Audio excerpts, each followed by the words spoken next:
Hello guys, இந்த வீடியோவில் நம்ம திருக்குறளில் ஊக்கமுடைமை அதிகாரம் பற்றி பார்க்க போகிறோம். ஸோ நம்ம இதுக்கு முன்னே ஆல்ரெடி நிறைய திருக்குறள் வந்து அப்லோட் பண்ணியிருக்கோம். ஸோ நீங்கள் அது இன்னும் பார்க்கல அப்படின்னா நான் பிளேலிஸ்ட்டோட லிங்க் வந்து டிஸ்கிரிப்ஷனில் கொடுத்துருக்கேன், செக் பண்ணி பார்த்துக்கோங்க. ஊக்கமுடைமை அதிகாரம் வந்து எத்தனாவது அதிகாரம் பார்த்தீங்கன்னா 60வது அதிகாரம். ஸோ ஊக்கமுடைமை டிஎன்பிஎஸ்சி ஆஸ்பிரண்ட்ஸ் எல்லாருமே கண்டிப்பாக படிக்க வேண்டிய அதிகாரம். ஏன்னா இது படிக்கும் போதே ரொம்ப மோட்டிவேஷனாக இருக்கும். ஸோ ஸ்டார்ட் பண்ணலாம். ஃபஸ்ட்டு திருக்குறள் பாருங்க. உடையர் எனப்படுவது ஊக்கம், அது இல்லார் உடையது உடையரோ மற்று. அதாவது பொருள் என்ன அப்படின்னா, ஊக்கம் உடையவரே உடையவர் எனப்படுவர், ஊக்கம் இல்லாதவர் வேறு எதை உடையவராக இருந்தாலும் அவர் உடையவர் ஆக மாட்டார். என்ன சொல்லியிருக்காங்கன்னா, இப்போ வந்து ஒருத்தங்கிட்ட நிறைய காசு இருக்குது இல்லை செல்வம் இருக்குது அந்த மாதிரி சொல்லுவோம்ல, அது எதுவுமே நிலையானது இல்லை. அவங்க என்ன சொல்ல வர திருவள்ளுவர் வந்து என்ன சொல்லியிருக்காருன்னா, ஒருவர் வந்து பெற்றிருக்கிறார், அவங்கக்கிட்ட இருக்குது அப்படின்னு சொல்லக்கூடிய ஒரு சிறப்புடையது ஊக்கம் மட்டும்தான்.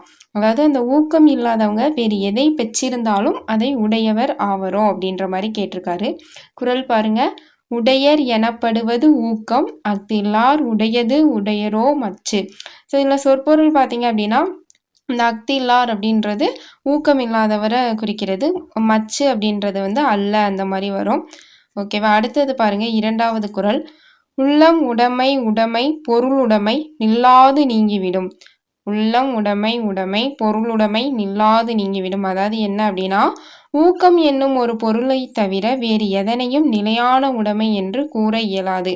அதாவது என்ன மீனிங் அப்படின்னா, ஒருவருக்கு ஊக்கமுடைமை தான் நிலையான உடைமை, அது இல்லாமல் அவர் பெற்றிருக்க பொருள் செல்வம் எது இருந்தாலும் அது வந்து நீங்கி விடுவது, அதாவது நிலையானது கிடையாது, ஊக்கம் மட்டும்தான் நிலையானது அப்படின்னு சொல்லியிருக்காங்க. குறள் ஒரு டைம் பாருங்க. உள்ளம் உடைமை பொருளுடைமை நில்லாது நீங்கிவிடும். அடுத்தது 3வது குறள் பாருங்க. ஆக்கம் இழந்தமென்றல்லார் ஊக்கம் ஒருவந்தம் கைத்துடையார். அதாவது இதுல என்ன சொல்லியிருக்காங்க அப்படின்னா, ஊக்கத்தை உறுதியாக கொண்டிருப்பவர்கள் ஆக்கம், அதாவது செல்வம் இழந்த காலத்திலும் அப்போது கூட ஊக்கத்தை இழந்து கலங்க மாட்டார்கள். அதாவது என்ன அப்படின்னா, ஆக்கம் இழந்தேம் என்று அல்லாவார் ஊக்கம் ஒருவந்தம் கைத்துடையார். ஊக்கத்தை வந்து உறுதியாக, அதாவது தன் கைப்பொருளாக வந்து செல்வம் இல்லாது ஊக்கத்தை கொண்டவர்கள் அந்த செல்வம் போன காலத்துலேயும் சரி ஓகே அடுத்து பார்த்துக்கலாம் அப்படின்ற மைண்ட் செட்டில் இருப்பாங்க. அதை போயிட்டே நம்ம என்ன பண்ண அப்படின்னு நினச்சி வருந்த மாட்டாங்க. அதை தான் இதில் சொல்லியிருக்காங்க. ஆக்கம் இழந்தேம் என்று அல்லாவார் ஊக்கம் ஒருவந்தம் கைத்துடையார். கைத்துடையார்னா ஒருவனோட கைப்பொருளாக ஊக்கத்தை வச்சிருந்தா அவன் எதுக்கும் கலங்க மாட்டான் அப்படின்ட்டு வந்து திருவள்ளுவர் வந்து சொல்லியிருக்காரு. ஸோ இதில் இழந்தேம் என்று அப்படின்னா இழந்து விட்டம், ஆக்கம் அப்படின்றது செல்வம். சரியா. அடுத்தது 4வது குறள் பாருங்க. ஆக்கம் அதர்வினாய் செல்லும் அசைவிலா ஊக்கம் உடையான் உலை.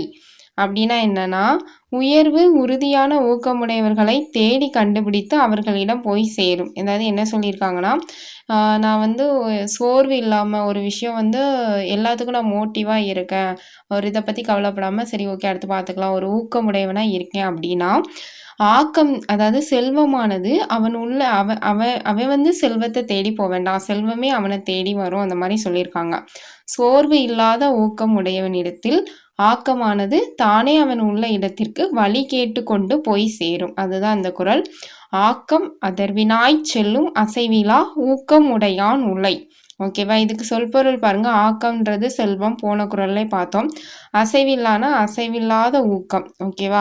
அதர் அப்படின்னா வழி கேட்டு கொண்டு செல்லும், அசைவுனா சோம்பல், உலைனா இடம். ஓகேவா. ஆக்கம் அதர்வினாய் செல்லும் அசைவிலா ஊக்கம் உடையான் உலை. அடுத்த குறள் பாருங்க. வெள்ளத்து அணையது மலர் நீட்டம் மாந்தர்தம் உள்ளத்து அணையது உயர்வு. அதாவது என்னன்னா, தண்ணீரின் அளவுதான் அதில் மலர்ந்துள்ள தாமரை தண்டின் அளவும் இருக்கும். அதுபோல மனிதரின் வாழ்க்கை உயர்வு அவர் மனத்தில் கொண்டுள்ள ஊக்கத்தின் அளவே இருக்கும். அதாவது என்னன்னா, இப்போ நம்ம வந்து தண்ணீர் பூக்கள் சொல்லுவோம்ல, அதாவது இந்த குளத்தில் அந்த மாதிரிலாம் இருக்கும், நீர்ப்பூக்கள், அல்லி இதழ் அந்த மாதிரிலாம் சொல்லுவோம்ல, அது வந்து அதோட உயரம் எப்படி இருக்குன்னா, அங்கே தண்ணி எவ்வளோ இருக்கோ அதோட உயரம் தான் அதுவும் இருக்கும். அதாவது என்னன்னா, நீர்ப்பூக்களின் அடிக்காம்பின் நீளம் அவை நின்ற நீரின் அளவினவாகும். அது போலவே மக்களோட உயர்வு வந்து எதை பொறுத்து இருக்குன்னா, அவங்களோட ஊக்கத்தின் அளவினை பொறுத்தது தான் மக்களோட உயர்வும் இருக்கும் அப்படின்னு சொல்லியிருக்காங்க. வெள்ளத்தணைய மலர் நீட்டம் ஆந்தர்தம் உள்ளத்து அணையது உயர்வு. பொருள் பாருங்க. வெள்ளத்தனையனா அந்த நீர்மட்ட உயரத்தின் அளவுக்கு. மலர் நீட்டம் அப்படின்னா மலர்ந்துள்ள தாமரை தண்டின் அளவு. மாந்தர் அப்படின்றது மனிதர்களை குறிக்குது. அடுத்தது 6வது குறள் பாருங்க. உள்ளுவதெல்லாம் உயர் உள்ளல். இதை அடிக்கடி கேட்டிருப்பீங்க. உள்ளுவதெல்லாம் உயர்வுள்ளல் மற்றது தள்ளினும் தள்ளாமை நீர்த்து. அதாவது என்ன அப்படின்னா எண்ணுவதெல்லாம் உயர்வை பற்றியே எண்ண வேண்டும். அவ்வுயர்வு கை கூடாவிட்டாலும் அவ்வாறு எண்ணுவதை விடக்கூடாது. நம்ம நினைக்கிறதெல்லாம் உயர்ந்த நினைப்பாகவே இருக்கணும். அதாவது இப்போ ஒரு செயல் இருக்குன்னா அதை வந்து நம்மளால முடியுமா, இல்லை முடியாது, அந்த மாதிரிலாம் நினைக்கக்கூடாது. நம்மளால முடியும் அப்படின்ட்டு ஒரு கான்ஃபிடென்ட்டாக இருக்கணும். அது முடியலைனாலும் பரவாயில்ல, சரி ஓகேன்ட்டு அடுத்ததை பார்க்குற மாதிரி இருக்கணும். அதுக்காக நம்ம வந்து சோர்வடையக்கூடாது. அதுதான் இது. நினைப்பதெல்லாம் உயர்ந்த நினைப்பாகவே இருக்க வேண்டும். அது கைகூடாவிட்டாலும் அதற்காக அந்த நினைப்பை விடக்கூடாது. நம்ம எஃபர்ட் போட்டுட்டே இருக்கணும். அந்த மாதிரி சொல்றாங்க. உள்ளுவதெல்லாம் உயர்வுள்ளல் மற்றது தள்ளினும் தள்ளாமை நீர்த்து. இதுக்கு பொருள் பாருங்க. உள்ளுவதெல்லாம் அப்படின்னா எண்ணுவதெல்லாம், மற்ற அப்படின்னா பின்பு, அதாவது அது கைகூடாவிட்டாலும் அந்த மாதிரி பின்புன்னு சொல்றது. அடுத்து தள்ளாமைனா தவறாமை, நீர்த்து அப்படின்னா தன்மையுடைய, அந்த மாதிரி வரும். அடுத்தது பாருங்க 7வது குறள்.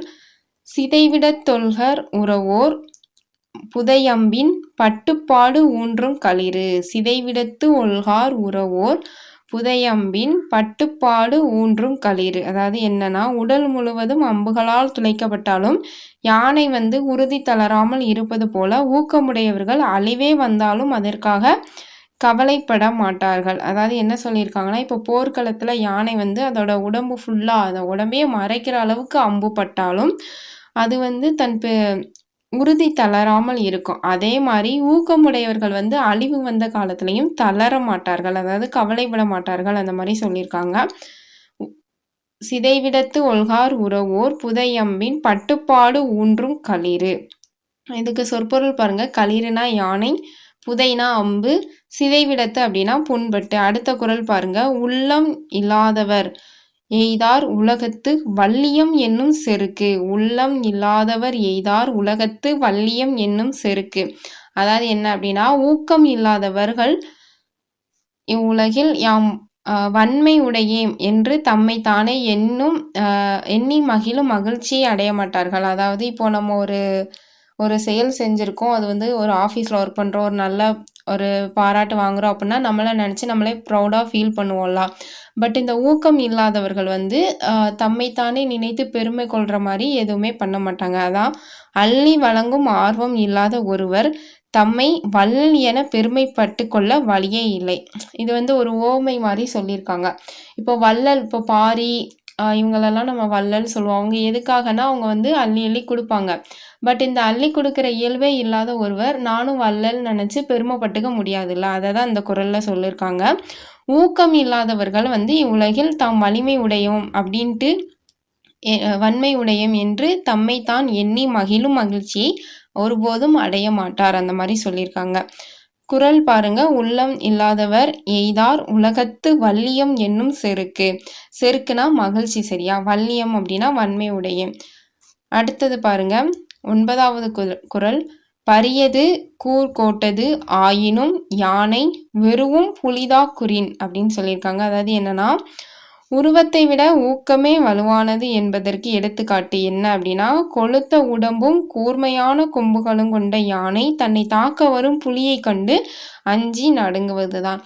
அதாவது புலியை விட யானை வந்து 3 மடங்கு கிட்ட பெருசா இருக்கும். நல்ல தந்தம், அதோட தந்தம் வந்து ரொம்ப பலமா இருக்கும். எல்லாம் இருந்தும் இந்த புலி தாக்க வரும்போது யானை வந்து அஞ்சுது. அதுக்கு ரீசன் என்னன்னா ஊக்கம் தான். புலியோட ஊக்கத்துக்கு யானை வந்து பயப்படுது. அதை தான் சொல்லியிருக்காங்க. யானை வந்து பருத்த உடம்பை உடையது தான், கூர்மையான கொம்புகளை உடையது தான். ஆனாலும் ஊக்கமுடையதாகிய புலி தாக்கினால் அதற்கு அஞ்சும். ஸோ இதில் வந்து உருவத்தை விட ஒருவருக்கு ஊக்கம்தான் பெருசு அப்படின்ட்டு சொல்லியிருக்காங்க, சரியா? பரி அப்படின்றது இதில் பரியது அப்படின்னா பெரியது அந்த மாதிரி சொல்லுது. அடுத்து பாருங்க. குறள் ஒன் டைம் பார்த்துடலாம். பரியது கூர்ங்கோட்டது ஆயினும் யானை வெறுவும் புலிதா குறின். கூர்ங்கோட்டது அப்படின்னா கூர்மையான தந்தம், இல்லைன்னா கூர்மையான கொம்பு, அந்த மாதிரி சொல்லலாம். 10வது குறள் பாருங்க. உரம் ஒருவருக்கு உள்ள வெறுக்கை அது இல்லார் மரமக்கள் ஆதலே வேறு. உரம் ஒருவருக்குள்ள வெறுக்கை அது இல்லார் மரமக்கள் ஆதலே வேறு அப்படின்னா என்னன்னா மனதில் உறுதியான ஊக்கமில்லாதவர்கள் உருவத்தில் மனிதர்களாக காணப்பட்டாலும் அறங்களுக்கும் அவர்களுக்கும் வேறுபாடு இல்லை. அதாவது ஒருவனுக்கு இருக்க செல்வம் அப்படின்றது வெறுக்கை அப்படின்னா ஊக்கமிகுதி சரியா? அந்த ஒருவர்கிட்ட இருக்க செல்வம் எது அப்படின்னா ஊக்கம் தான். அந்த ஊக்கமாகிய செல்வம் இல்லாதவர் பார்க்கறதுக்கு மக்கள் மாதிரி இருந்தாலும் அவங்க வந்து ஓரறிவுடைய மரத்திற்கு ஒப்பானவர்களே அப்படின்னு சொல்லியிருக்காங்க. ஸோ மறுபடி குறள் மட்டும் ஒரு முறை பார்த்துடலாம். ஃபர்ஸ்ட் குறள் பாருங்க. உடையர் எனப்படுவது ஊக்கம் அஃதில்லார் உடையது உடையரோ மற்று. அதாவது ஒருவர்கிட்ட இருக்குன்னு சொல்லதுக்கு தகுந்தது ஊக்கம் மட்டும்தான். வேற எந்த செல்வத்தை பெற்றிருந்தாலும் அவங்க வந்து உடையவர்னு சொல்ல முடியாது. 2வது பாருங்க. உள்ளம் உடைமை பொருளுடைமை நில்லாது நீங்கிவிடும். அதாவது ஊக்கம் அப்படின்ற செல்வம் மட்டும்தான் நிலையானது. மற்ற எந்த செல்வமுமே நிலை பேறு கொண்டது கிடையாது அப்படின்னு சொல்லியிருக்காங்க. 3வது குறள் பாருங்க. ஆக்கம் இழந்தேம் என்று அல்லாவார் ஊக்கம் ஒருவந்தம் கைத்துடையார். அதாவது ஊக்கத்தை வந்து ஒருவர் கைப்பொருளாக வச்சிருந்தா அவர் வந்து செல்வம் இழந்த காலத்திலும் அதை இழந்துட்டோமேன்ட்டு உட்காந்து ஃபீல் பண்ணிட்டு இருக்க மாட்டாங்க. அடுத்து என்ன பண்ணலாம் அப்படின்றத பற்றி யோசிச்சுட்டு இருப்பாங்க. அடுத்தது 4வது குறள் பாருங்க. ஆக்கம் அதர்வினாய் செல்லும் அசைவிலா ஊக்கம் உடையான் உலை.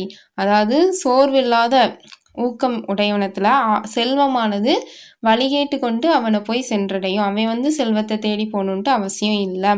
5வது குறள் பாருங்க. வெள்ளத்தனையது நீர் மலர் நீட்டம் மாந்தர்தான் உள்ளத்தனையது உயர்வு. அதாவது நீர்ப்பூக்களோட காம்பின் நீளம் அது எவ்வளோ தண்ணி எவ்வளோ ஹைட்டில் இருக்கோ அதை பொறுத்தது. அதே மாதிரி மக்களோட உயர்வு எதை பொறுத்ததுன்னா அவங்க கொண்டிருக்கின்ற ஊக்கத்தை பொறுத்தது.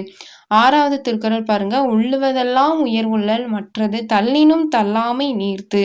எண்ணுவதெல்லாம் உயர்வை பற்றியே எண்ண வேண்டும். அது கை கூடாவிட்டாலும் பரவாயில்ல. ஆனால் அப்படி அந்த செல்ஃப் மோட்டிவேட்டட் அந்த ஒரு கான்ஃபிடென்ஸாக இருக்கிறது ஊக்கமுடையதாக இருக்கிறத வந்து விடக்கூடாது அப்படின்னு சொல்லியிருக்காங்க. 7வது குறள் பாருங்க. சிதைவிடத்து ஒல்கார் உறவோர் புதையம்பின் பட்டுப்பாடு ஊன்றும் களிறு. உடம்பை மறைக்கும் அளவுக்கு புண்பட்ட போதும் யானை வந்து உறுதி இழக்காமல் இருப்பதை போல அழிவு வந்த காலத்திலும் ஊக்கமுடையவர்கள் வந்து அந்த அழிவை கண்டு பயப்பட மாட்டாங்க, தளர மாட்டாங்க, அந்த மாதிரி சொல்லியிருக்காங்க. அடுத்து 8வது குறள் பாருங்க. உள்ளம் இல்லாதார் எய்தார் உலகத்து. உள்ளம் இல்லாதவர் எய்தார் உலகத்து வல்லியம் என்னும் செருக்கு. அதாவது ஊக்கம் இல்லாதவர்கள் ஊக்கம் இல்லாமல் இருக்கவங்க வந்து இந்த உலகில் நானும் ஒரு வள்ளல் ஒரு வன்மை கொடைத்தன்மை உடையவேன் அப்படின்ட்டு எண்ணி ஒரு நாளும் பெருமைப்பட மாட்டாங்க. அது பெருமைப்பட்டுக்கொள்ள வழி இல்லை அப்படின்ட்டு சொல்லியிருக்காங்க. 9வது குறள் பாருங்க. பரியது கூர்ங்கோட்டது ஆயினும் யானை வெறுவும் புலிதா குறின். யானை பெருசுதான், கூர்மையான தந்தங்களை உடையது. ஆனாலும் ஊக்கமுடையதாகிய புலி தாக்குனா யானை வந்து அஞ்சும். உருவத்தை விட ஊக்கமே பெரியது அப்படின்ட்டு சொல்லியிருக்காங்க. 10வது திருக்குறள் பாருங்க. உரம் ஒருவருக்கு உள்ள வெறுக்கை அதிலார் மரமக்கள் ஆதலே வேறு. அதாவது ஒருவனுக்குள்ள நிலையான செல்வம் எது அப்படின்னா ஊக்கம் தான். அந்த ஊக்கம் அப்படின்ற செல்வம் இல்லாதவங்க பார்க்கறதுக்கு மக்கள் போல இருந்தாலும் அவங்க வந்து மரத்திற்கு ஒப்பானவர்கள். ஸோ இதுதான் ஊக்கமுடைமை அதிகாரத்தில் உள்ள 10 குறள். இதே மாதிரி நம்ம சேனலில் ஆல்ரெடி அப்லோட் பண்ணியிருக்க திருக்குறள் வீடியோஸ் வந்து பிளேலிஸ்ட்டில் டிஸ்கிரிப்ஷனில் கொடுத்துருக்கேன். நீங்கள் செக் பண்ணி பார்த்துக்கோங்க. ஸோ நெக்ஸ்ட்டு இன்னொரு வீடியோவில் பார்க்கலாம்.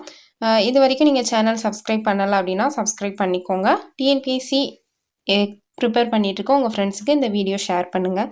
தேங்க்யூ.